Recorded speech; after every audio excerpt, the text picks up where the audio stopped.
Talagang umiiral ang awat, pagpapaubaya ng Diyos.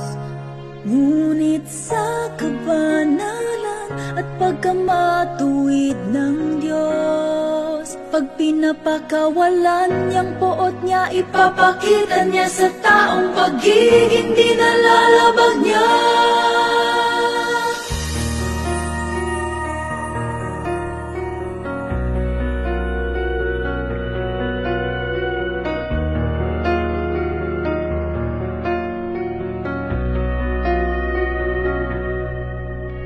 Pag tao'y sumusunod sa utos ng Diyos, kumikilos sa mga hingi niya, awa ng Diyos sa kanila'y sagana.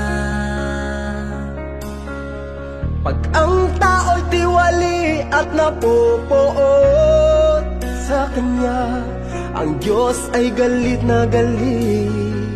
Puot niya'y magpapatuloy hanggang di na nakikita ng Diyos ang paglaban at masasamang gawa ng tao.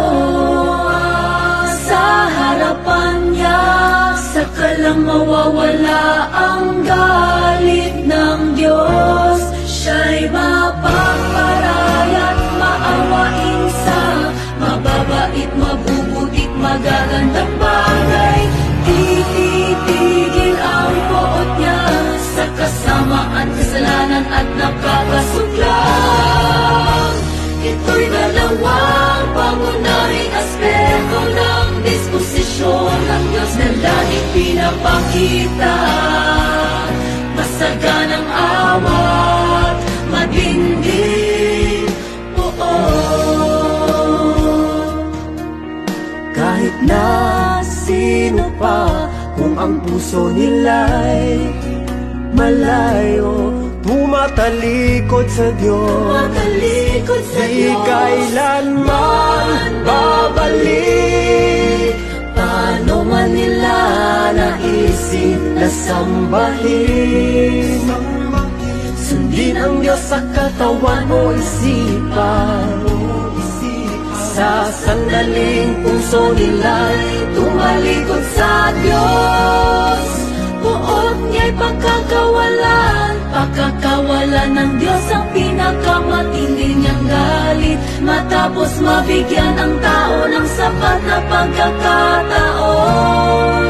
Sa sandaling ito'y pagkawalang mababawi, di na siya Kailanman magiging maawain sa kanila. Ito'y isang panig ng disposisyon ng Diyos na walang pahihintulutang paglabag.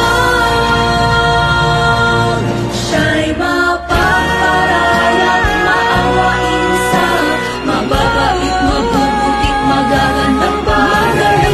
Titigil ang poot niya sa kasamaan,